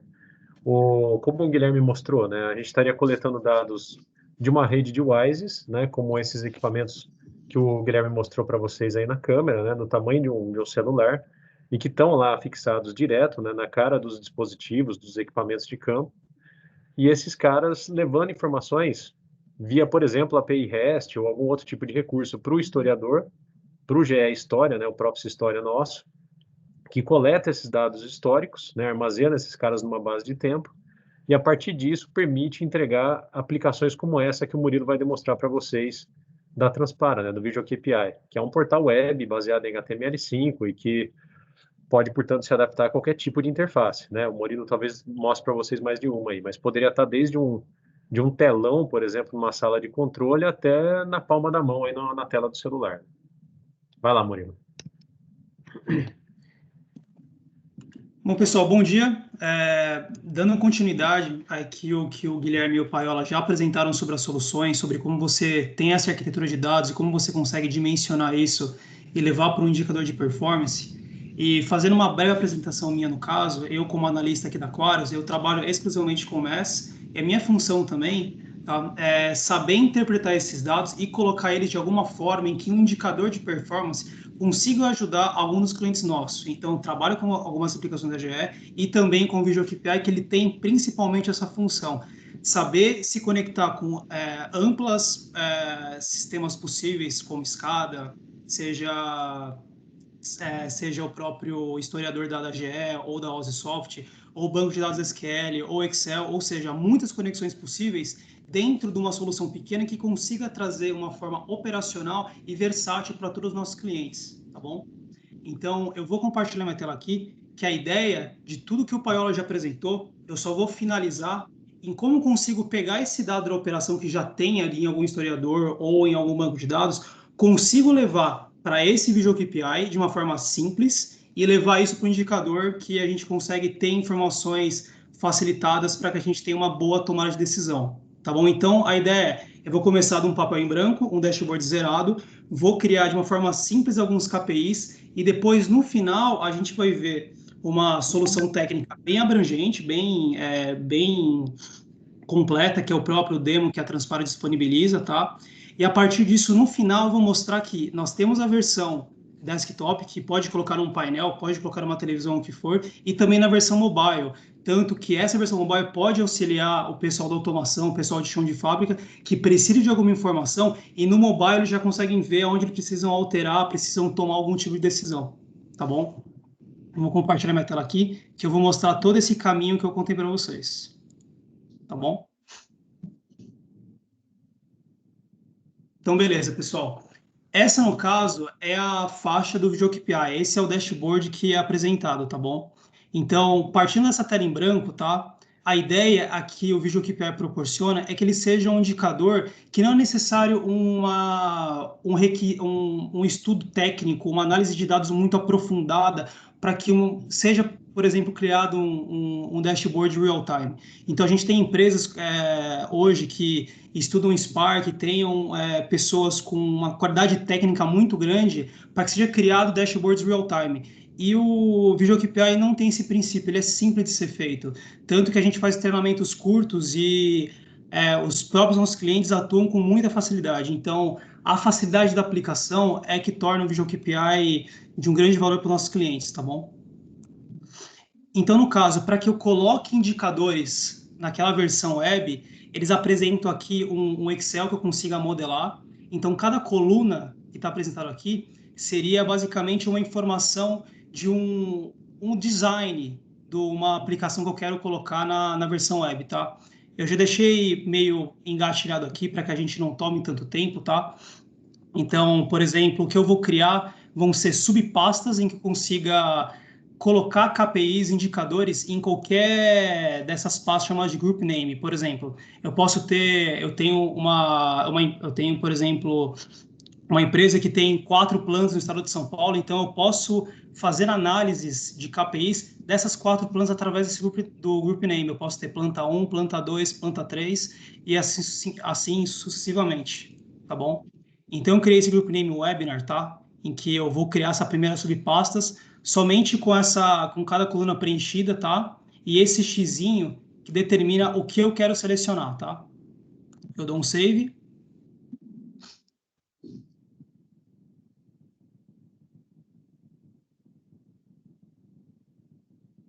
No final, ele já me fala aqui que ele fez essa alteração às 11h06, um grupo salvo. Eu venho na aplicação,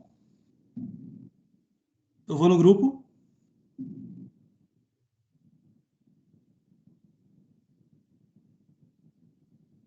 Opa, peraí. Peço perdão, faltou uma implicação. Trocar esse show por verdadeiro, tá? Pronto. Agora ele vai estar mostrando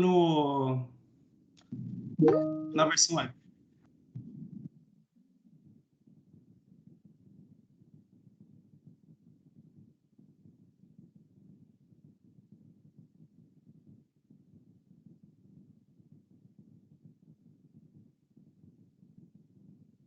Ponto positivo. Já criou a primeira subpasta, que pode ser plantas, ou qualquer análise de manutenção, operação, logística, ou o que for, tá?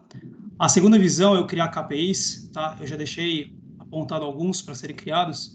Alguns que sejam de algum banco de dados. Então, por exemplo, aqui à esquerda, ele me mostra qual é o banco de dados que eu estou informando isso. Então, aqui pode ser o Profit História, pode ser um Excel, pode ser um SQL, o que for, tá? Nesse Actual Interface. E tantos dados manuais que eu posso acrescentar, que eu coloquei 3 vazões aqui, e fazendo uma contagem, uma somatória da outra, tá bom? E para mostrar no indicador, basta eu levar esse show para verdadeiro, tá bom?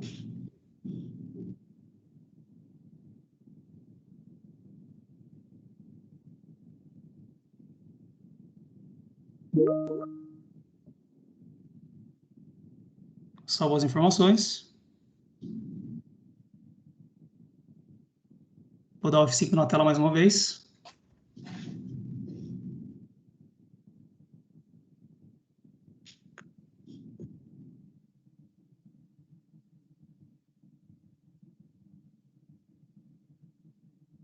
Pronto, criados os indicadores aqui, tá? Os KPIs. Abro a primeira subpasta webinar que eu criei, tá?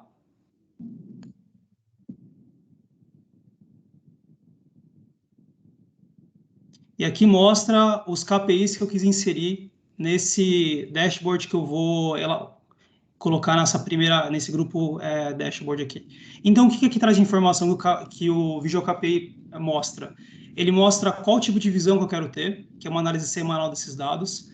O actual, qual foi o dado que foi tirado, seja do Excel ou do historiador. O último dado, nesse caso é o atual. Vazão 1 foi um valor constante, 40, esse aqui é a soma dos dois, tá?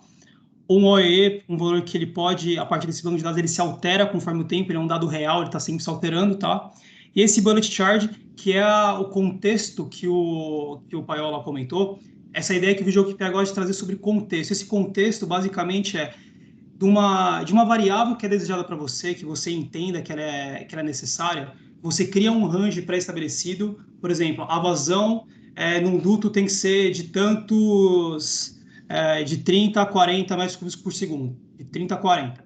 Então, se for de 30 a 40, ele está numa boa condição. Abaixo disso, eu documento que ele está abaixo do valor desejado, e acima do 40 seria um valor alto, um valor não desejado, tá? Isso mostra essa ideia de contexto. Então, quando eu, por exemplo, nessa coluna aqui, ó, do certinho e do alto risco, você consegue criar um status para essas variáveis. Você sabe se essa variável está em boa condição, ou nesse caso, a partir do grupo que eu criei, ela está considerado acima do limite permitido, tá? Então, no verdinho do bullet chart, eu sei que uma outra condição que eu coloquei, que essa variável tem que ser de 2 a 20, tá? E tudo que é má condição é tudo acima de 20, 20 metros cúbicos por segundo, e o preto seria basicamente o valor atual que está mostrando, 40 metros cúbicos por segundo, tá? Isso é o bullet chart. E caso seja abaixo, mostra essa visão low aqui, tá bom? Como eu consigo criar dashboard a partir daqui? Um exemplo bem rapidinho. Eu clico nessa vazão, por exemplo, vou ter um gráfico, tá? Esse gráfico, eu basta simplesmente adicionar esse dashboard na visão principal, tá? Venho para cá, eu vou ter um gráfico de uma vazão constante, tá? Que vai ser esses dois aqui que eu já tinha preenchido, tá? E eu posso também modelar da forma que eu quiser. Basta eu ir na seleção de opção e customizar o próprio dashboard, tá? Então, eu posso arrastar, ele ficar menor, ficar maior, seja a necessidade que cada variável tem de importância, tá? Basta dar um save, ele altera a função, tá? Então, esse é um caso, assim, de como você consegue criar um indicador do zero até uma solução. Agora, o que eu queria mostrar para vocês é o como o Visual KPI ele pode atender alguns outros tipos de requisitos, ou seja, ideias, até onde ele pode chegar que consiga ajudar os clientes a entender suas reais necessidades, tá? Então, eu vou abrir agora uma demo da Transpara, tá? Que é o que está sendo mostrado aqui, tá? Isso é o que o Visual KPI pode trazer de mais valor para os nossos clientes. Então, eu vou, basicamente, descrever algumas desses gráficos e KPIs para saberem mais ou menos qual que é a visão que o Visual KPI consegue trazer, tá? Então, aqui em cima, ele traz um KPI de uma outra forma de visualização, tá? Um valor real de temperatura, tá? E essa análise diária de todos os dados que aconteceram ao longo do dia, tá? Ele já está informando que o contexto para esse dado, ele está em risco, ele está em alto, tá? Um combustível, mesma coisa, também combustível. Ele tem uma análise para você entender geolocalização, que seria, por exemplo, isso é adequado a, por exemplo, indústria, como a gente comentou de saneamento, que tem 4 plantas. Então, eu quero saber mais ou menos o meu limite operacional ou até o meu, ou basicamente, dados de vazão, o que for. E eu posso colocar dessa geolocalização essas 4 plantas. Então, eu consigo especificar qual variável que eu quero analisar e eu vejo cada status como que elas estão andando, tá? E isso, mais uma vez explicando, ele é real time, então eu não preciso que alguém fique sempre atualizando o dado, seja necessário um alto tempo de atualização. Não, ele funciona para que seja sempre autogerenciável, tá? Ele vai estar sempre automatizado, tá? E outro dado importante, quando a gente fala de riscos, o que o Paola também comentou na apresentação, que o VisualKPI ele possui em si um sistema de alerta. Então, a partir do momento que um dado, uma variável, é necessário que ela exija uma interpretação e exija uma criticidade nela, então você cria-se nela uma análise de alerta, ou seja, quando uma variável pode ser, por exemplo, eu vou chamar uma variável de vazão, por exemplo, num duto. Se ela tiver em um ponto específico de pressão baixa e um alto fluxo, pode acontecer cavitação. Então, eu posso criar essa variável e analisar, sabendo se o ponto de pressão ou de vazão naquele ponto, ele está nesse range que eu expliquei anteriormente de contexto. Então, caso, por exemplo, eu tenha uma pressão baixa que me faça que eu entre em risco, o VisualKPI mostra para você aqui em cima, nesse olhinho aqui de 5, que essa variável está em alerta. Então, eu clico aqui, ele vai mostrar cada variável que está na condição de alerta, pré-cadastrada anteriormente, e além de, você consegue ter informações via e-mail desses alertas que o VisualKPI ele gerencia. Tá? Então, apontou um novo alerta, apontou uma variável que está em risco, ele seleciona aqui para todas as pessoas que estiverem em conexão com o VisualKPI consigam ver, e também já aciona um e-mail para que essa pessoa também receba esse e-mail, tá? Para saber que essa variável tá nesse status, tá bom? Então, voltando ao dashboard, tá? O meu tempo já tá percorrendo, eu vou ser mais sucinto, tá? Então, a gente consegue ter vários tipos de gráficos, vários tipos de indicadores que eu quero mostrar para vocês. Pode ser por gráfico de paredes, que a gente consegue dimensionar aqui. A gente consegue ver, por exemplo, esses KPIs de bullet charts a partir de uma subpasta, que é um group name. Então, ele quis saber informações de vou chamar de cada planta desse estado, tá? Então, eu posso ver os valores de high, posso ver os valores que estão em good, e o preto mostra o valor atual, basicamente, que está acontecendo nesse dado, tá? Ou eu posso ter essa variação de combustível, que eu vou estender aqui, para mostrar para vocês como é que é o gráfico, como pode trabalhar com eles, tá? A partir que esse gráfico é criado, tem essas variações de fundo de colorações que mostram, a partir desse status, em qual região que está, tá? Então, ele tem um desnível, esse caso eu posso tirar, clicando nesse background, tá? Eu posso verificar o valor, né? A partir do cursor mode, por exemplo, eu posso analisar basicamente esses 2 pontos no valor atual, tá? Os valores de high, de target, eles se mantêm, tá? Eu posso alterar, essa visão está sendo feita em minutos, eu posso vir aqui, basicamente, trocar, levar um valor por hora, basicamente, e o gráfico se altera, tá bom? Então, você pode fazer muitas configurações necessárias. A ferramenta, o software, proporciona você criar da maneira em que você deseja o seu indicador, tá bom? Ou posso fazer também uma visão em gauge, no caso, tá? Então, vamos voltar para cá, nos trends. Ok.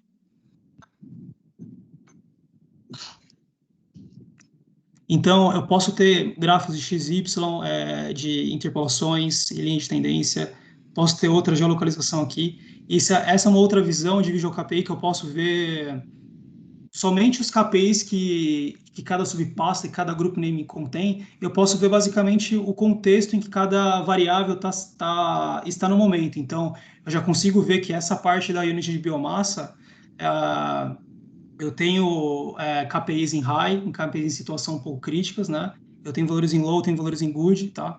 E essa é uma análise que você consegue ter de contexto, de como cada subpasta, cada group name, você consegue entender qual que é a situação atual que ela está ocorrendo, tá bom?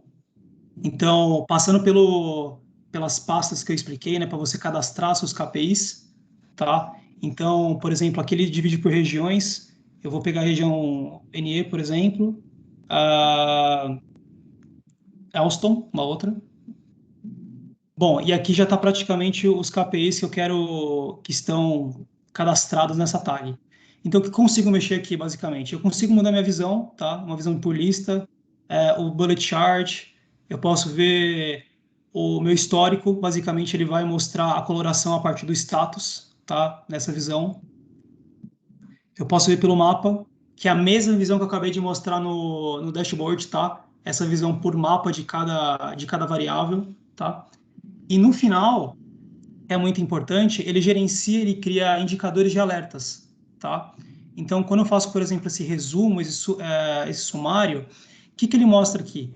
Ele está me mostrando que quais são as variáveis que eu estou mais gerando alertas, que estão mais vou chamar de olhinho aqui, tá? Que está com o número 5, tá bom? Então, ele vai mostrar para mim quais são os equipamentos que está gerando mais alertas a partir de uma contagem. Então, eu tenho a turbina, que praticamente é 17% a partir do 100% que essa unidade possui, tá? E assim você consegue realmente gerenciar sua planta e saber se você quais são os equipamentos que estão com mais falhas, onde você está encontrando mais problemas, porque assim você consegue gerenciar riscos e você trabalhar de uma forma mais preventiva, tá? Essa é a ideia até mesmo que o Guilherme comentou de manutenção preventiva, essa visão que você possui, tá? Você pode visualizar essa planta por histórico, então, por estados históricos, então, você tem 41% de valor good, de valor low, e assim sucessivamente, tá? Então, você também consegue ver as suas notificações, por exemplo. Então, como você tem a turbine, que tem os maiores alertas, contagem de alertas, se eu clico nela, eu consigo ver quais são os alertas que ela está gerando e quais são os horários, tá? Assim eu consigo identificar se existe um timestamp específico que está gerando alguma redundância. Você consegue entender melhor esse dado, o que está acontecendo, e ter um histórico para saber o porquê que isso aqui está acontecendo, tá? Esse alerta, tá? E para o final, tá? Eu só quero mostrar como que é fácil o Visual KPI para você criar esses gráficos, tá? Você criar esses indicadores. E quando eu venho, por exemplo, aqui nos KPIs, tá? E eu quero criar gráficos novos, seja Pareto, Boxplot, linhas de tendência, o que for, eu seleciono meu KPI, tá? Eu escolho basicamente as variáveis que eu quero estudar. Então, eu posso pegar combustível, por exemplo, aqui, e essa aqui, por exemplo, essas três, tá? Então, e aqui embaixo, o Visual KPI já informou quais são os tipos de gráfico que ele pode criar. E isso são características que o Visual KPI está trazendo, que nas últimas liberações e atualizações do software, está melhorando essa configuração gráfica. Então, antes a gente trabalhava bem mais com Excel e a tendência é que esses gráficos sejam cada vez melhores, sejam análises cada vez mais aprofundadas, tá? Então, eu consigo fazer uma linha de tendência, como eu mostrei aqui para vocês, tá? Eu posso fazer um Pareto, simples assim. Eu posso criar uma pie chart. Eu posso criar um Blockspot, tá? Ele demora um pouquinho para carregar. Então, já foi criado também, que eu consigo ver, basicamente, os dados interpolados em quais regiões, em quais quadrantes está mais validados, tá?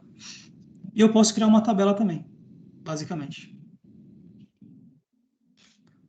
Tá bom, pessoal? Acho que isso é uma forma... E em caso, por exemplo, quando eu crio naquele meu Excel gráficos a partir de lá, tá? Charts a partir do Excel, ele já cai diretamente aqui, uma área separada. E caso eu queira, por exemplo, levar algum dado específico, por exemplo, daqui, se eu quero gerenciar meus alertas, eu quero colocar na minha visão no dashboard, como eu mostrei para vocês, aqui mostraria um ADD dashboard, tá? É que eu não consigo fazer isso porque esse perfil é bloqueado, tá?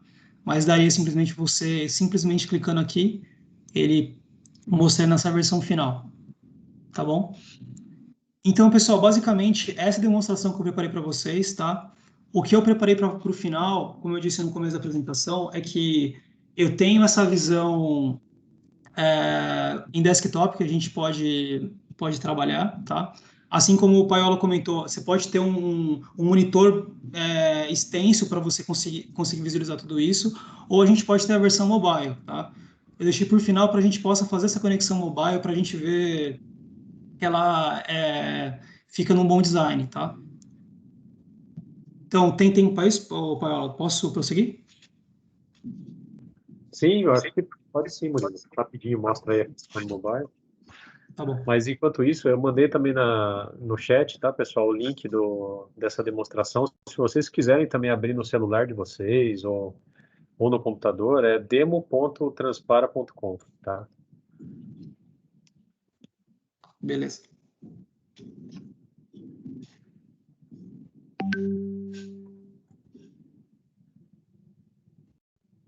Só um instantinho que eu já coloco para vocês. O que eu acho interessante, né, desse sistema é que ele se adapta ao tamanho de tela que você tem. Então, como ele é compatível, né, com essa questão aí do HTML5, né, ele permite que você configure quais são as informações mais importantes, baseadas na regra do usuário. E quando esse usuário se loga, automaticamente ele vê que tipo de display, né, que tipo de equipamento que você está usando, e ele adapta as informações para aquela visualização que você tem. Você não precisa criar versões diferentes ou dashboards diferentes para tipos de dispositivos diferentes. Você cria um único dashboard e ele automaticamente se adapta àquilo que você precisa, àquilo que você está usando naquele momento.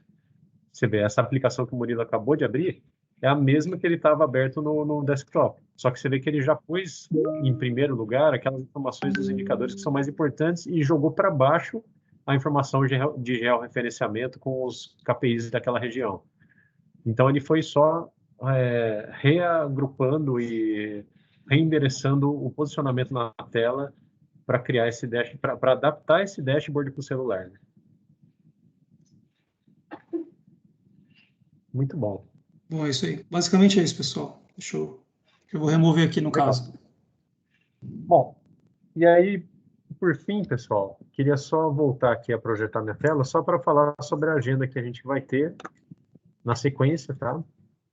Deixar aqui o convite para vocês.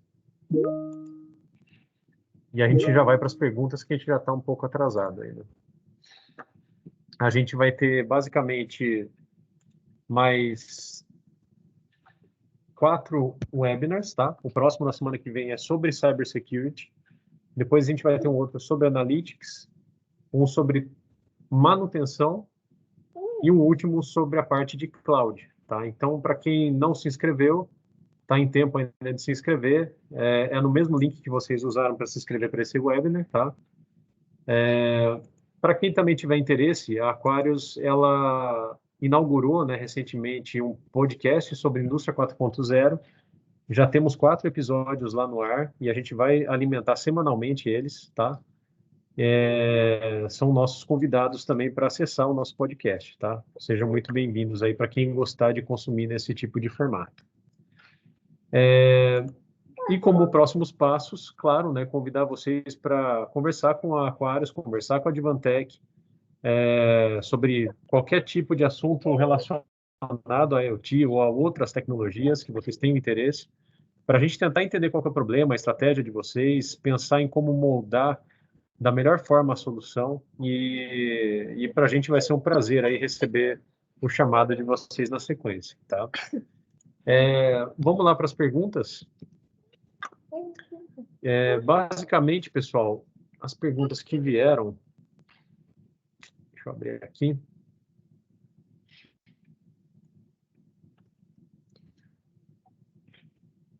Legal.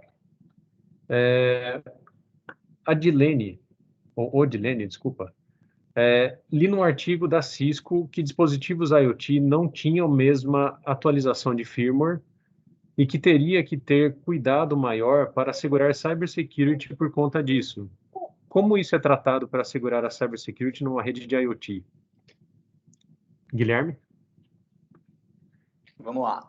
Bom, pessoal, hoje, pensando primeiro na parte de cybersecurity, que é até a temática do próximo webinar que vocês vão ter com Aquarius, hoje os módulos IoT da Advantech ele já tem toda uma criptografia embarcada nele. Então, a gente já toma alguns cuidados, não só a nível da própria estruturação de usuário e senha, a criptografia da comunicação em si, no caso, por exemplo, de comunicar em MQTT, já foi pensado justamente para que você tenha uma segurança maior da tua informação, mas também a Advantech disponibiliza, sim, no seu site as atualizações de firmware constantemente, com melhorias e algumas funcionalidades novas. E é claro que dentre esses patches, que são desses firmwares, são colocados também os patches de segurança, com novas melhorias, correções de bugs, uma série de coisas que acabam sendo pertinentes. Mas a atualização de firmware, ela é fundamental, não só para dispositivos de controle, como a gente já vê falando de PLCs, por exemplo, mas também na parte da IoT, porque vai te garantir essa confiabilidade ainda maior.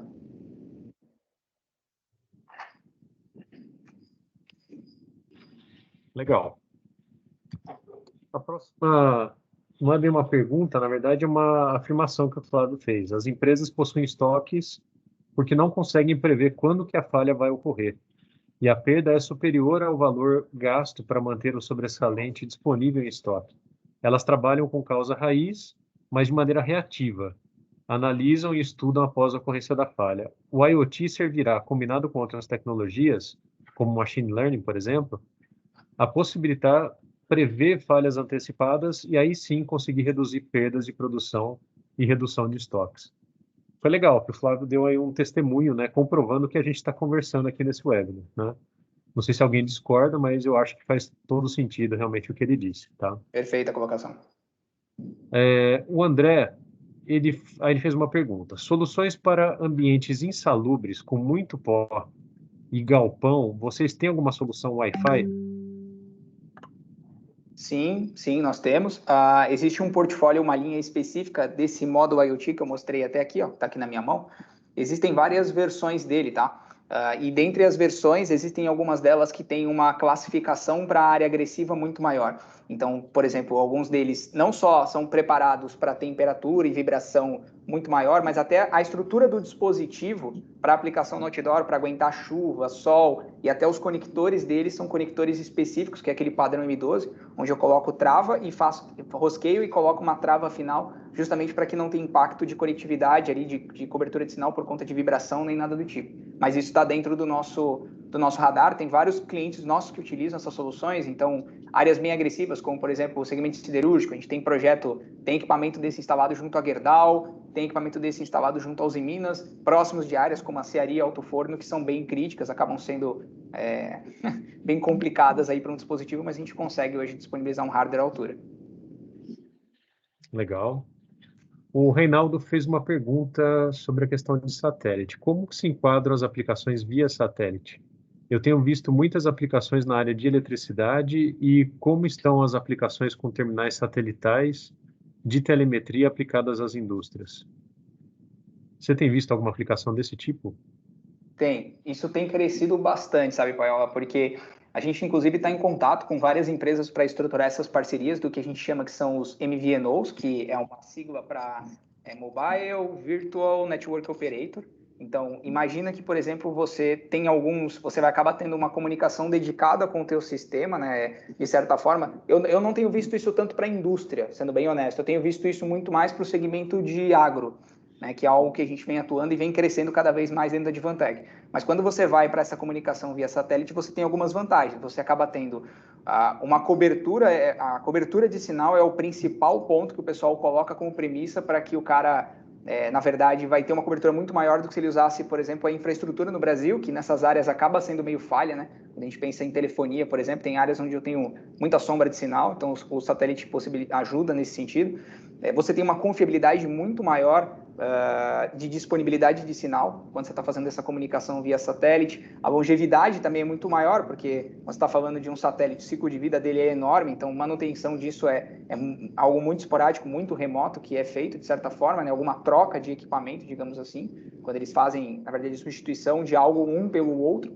A questão dessa cobertura de sinal, então você pega essas, por isso que funciona muito para o agro, sabe? Porque o cara realmente ele está muito isolado às vezes da infraestrutura de comunicação das grandes cidades, então o cara, não é o caso, por isso que eu te disse que não é tanto o caso da indústria, né? Porque normalmente existe uma forte tendência do cara querer manter aquilo fechado, uma aplicação mais on-premise dentro da empresa dele, a infra da comunicação, mas isso acaba entrando no fator, o isolamento que o cara vai ter em relação a isso, então você tem uma segurança maior, foi tocado já no ponto de cybersecurity, e com satélites você consegue ter uma, digamos, entre aspas, uma exclusividade em relação a isso, né? E o fato de você conseguir fazer um multicasting, que você conseguir fazer essa troca de comunicação quase como um sistema de hot standby, digamos assim. Mas eu tenho visto isso sim, não tenho visto tanto para a indústria, mas tenho visto essa temática aí evoluindo bastante. Legal. Bom, perguntaram se o material vai estar disponível. A gravação vai estar disponível no nosso YouTube. Então, entrem aí. A Dulce pôs o link para o canal. Podem entrar, se inscrever para receber também os avisos quando a gente lançar os vídeos também dos próximos webinars. O pessoal comentou muito boa a aplicação no celular, legal. Que mais? O Erivaldo perguntou o seguinte: parabéns pelas palestras, eu gostaria de ter um melhor entendimento para a mudança de nomenclatura de TA para TO, conforme o título do webinar. Então, isso aí, Erivaldo, é o seguinte, é a mesma coisa, tá? A tecnologia de automação tem sido tratada por muitas pessoas como tecnologia de operação, né, a TO. Mas são, na prática, a mesma coisa. É aquele universo tecnológico mais próximo ali do chão de fábrica, que diz respeito aos equipamentos e softwares para esse mundo de automação, de automação industrial, tá? E quando a gente se refere a TI, né, claro, a tecnologia de informação, né, mais voltada para aquele mundo de software corporativo. E o que eu acho que a gente conseguiu mostrar, acho que para todo mundo que estava presente aqui, é que esse universo está cada vez mais junto, misturado. É muito difícil você dissociar uma coisa da outra, né? Hoje você consegue, através de uma aplicação dessas, né, de uma rede de IoT, com algum tipo de software em cima, permitindo uma visualização e cálculos, etc., você mesmo, que é um profissional que, né, sempre trabalhou com automação e que até então estava ali focado nos sensores, nos CLPs, você é um cara que consegue entregar uma aplicação hoje de ponta a ponta, incluindo, eventualmente, usuários dentro de uma tecnologia implantada desse tipo, da sua rede corporativa, né? Então, você está fazendo hoje projetos que são do mundo de TI, né? E o cara que é lá de TI, muitas vezes, né, você que aqui está nesse webinar, ele é do mundo de TI, muitas vezes você está lá buscando dados do chão de fábrica que antes eram coisas que não passavam pelo seu dia a dia, né? Então, veja, essa coisa será que vai convergir? Não, já convergiu, né? A coisa já está acontecendo, né? A gente é que tem que se adaptar e cada vez ser mais generalista no nosso conhecimento, cada vez ampliar o nosso leque de atuação para poder atuar bem nesses tipos de projeto que vão ser cada vez mais frequentes, tá? Bom, no mais, o pessoal está trazendo aqui parabéns, excelente palestra, gostaria da apresentação, legal. A apresentação, a Tatiana vai entrar em contato depois com quem esteve presente, tá? Então, garanta que o seu e-mail está registrado, né, no nosso sistema e a gente vai entrar em contato para poder disponibilizar também o PDF, tá? Pessoal, é isso, tá? A gente passou bastante do tempo, eu peço desculpa por isso, mas a gente se empolga, né, Guilherme? Quando o assunto é bom... É verdade, é difícil. A coisa vai, né? A gente tinha preparado até uma pesquisa aqui para fazer para vocês, mas eu acho que já passamos demais do tempo, o pessoal já deve estar querendo ir para o almoço, né? Então, vamos deixar para a próxima e eu agradeço demais a presença de vocês, espero vê-los aí na semana que vem. Guilherme, Murilo, vocês têm alguma última palavra? Não, só queria agradecer novamente aí pela Advantech, pela oportunidade da gente estar mais uma vez nesse evento e mais esse webinar, porque para a gente é muito importante ressaltar essa parceria e poder contribuir também com esse desenvolvimento das empresas. Minha parte também, Paulo, só queria agradecer a oportunidade também de auxiliar Aquarius no que for com relação às aplicações e no que eu puder auxiliar. Agradeço mais uma vez a participação. Muito bom. Valeu, pessoal. Obrigado aí pela participação de todos. Até a próxima. Grande abraço. Valeu, pessoal.